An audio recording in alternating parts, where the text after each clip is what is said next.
For the Beaver Radio Network, I'm Brian Schultz. BSU men's hockey team is off this weekend. Split with number 4 Fair State last weekend, joined by transfer John Parker, transferred in from Maine.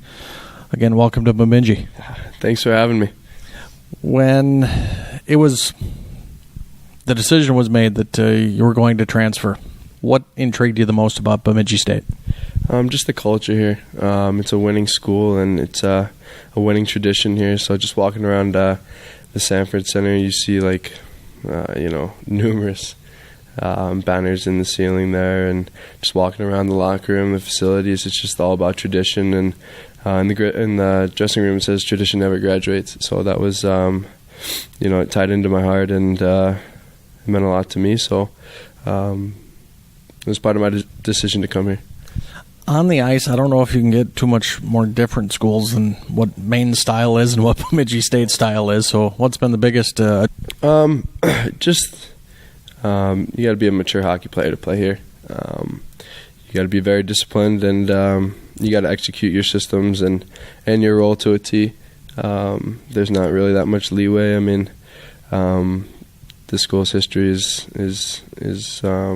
it's a great history, and they get things done by working hard, being relentless, and not stopping pursuing the puck. So just like I said, you got to be a mature hockey player to play here, and I'm proud to be a part of that. I've always thought that everyone who transfers kind of flourishes the second school. I don't know if it's because they're happy for a second chance or if they're just out to prove everybody wrong, maybe. What's your thought there? I think it's a little bit of both.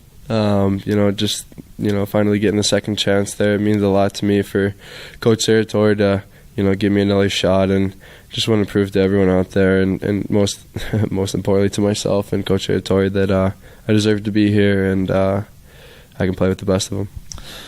You were with the guys for a few weeks before you made your debut in Mankato. You've been in the lineup ever since. What was that first shift like? It was exhilarating. I try to just keep it real simple out there and try and get a shot or hit my first shift just to stay in it. But yeah, the anticipation, getting out there finally after a couple of weeks, and Coach giving me a chance there, it was excellent. Like I said, it was exhilarating, and it was good to see myself out there and in the lineup. How difficult was it to keep yourself in hockey shape, both physically and mentally, with a broken foot when you're not able to do much? You just got to be mentally tough, and you got to just stick to it and listen to Billy and the coaches and the trainers there, and they keep you on a tight leash. So I mean, it's not like you have that much leeway. You're working hard in the gym and off the ice and treatment and stim and stuff like that. But you try to stay with it as long as you can and tough it out until your time comes. You guys played pretty well in Mankato, got nothing to show for it. Played all right last Friday against Ferris, had nothing to show for it. You have 5 shots in the second and third period combined. Saturday, go figure, you get a win.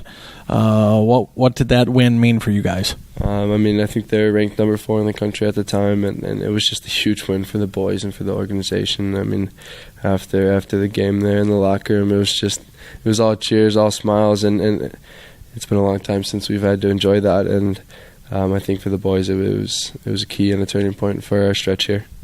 Coming in the middle of a season is, I would assume, difficult. You knew you were coming here, so is it safe to say that you were kind of following what the team was doing and kind of following how tight the standings were? Yeah, for sure. It's been a nail-biter all year. Everyone's been neck and neck. There's been a lot of parity in the league, and